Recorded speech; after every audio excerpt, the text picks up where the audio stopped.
I'm here to register some disappointment about what I'm seeing over the time that I have been coming, which has been on the regular.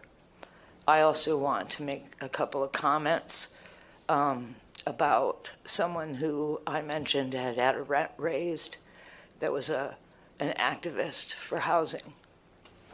And I want to say for myself and for her that we are very vulnerable, and we know how vulnerable we really are.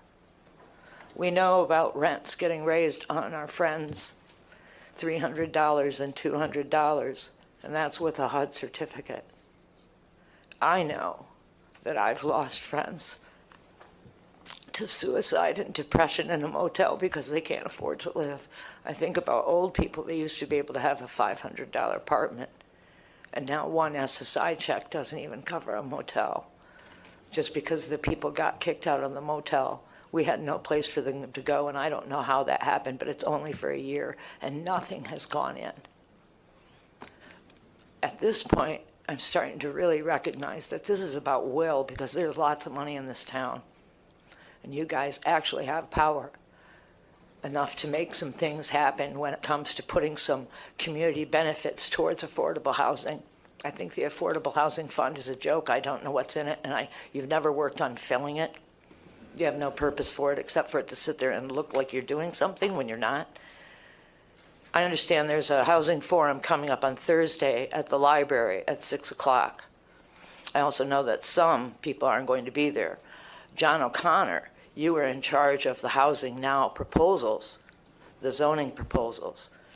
It didn't create any, and there's no housing coming later.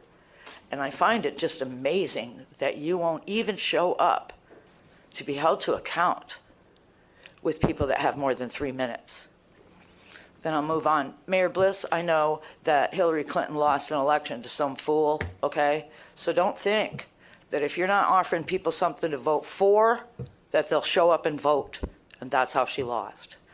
The other thing is, Mark Washington, the community benefits, we're going to see how much you take community input seriously. If it makes uncomfortable situations like lawsuits for the city, then that is what happens as a consequence of the city decisions to keep behaving the way they were, and those things came out of that. Our new police chief should not be somebody that tells parents what to do if you care about community Thank you, Martha. improvement. All right, others wish to be heard?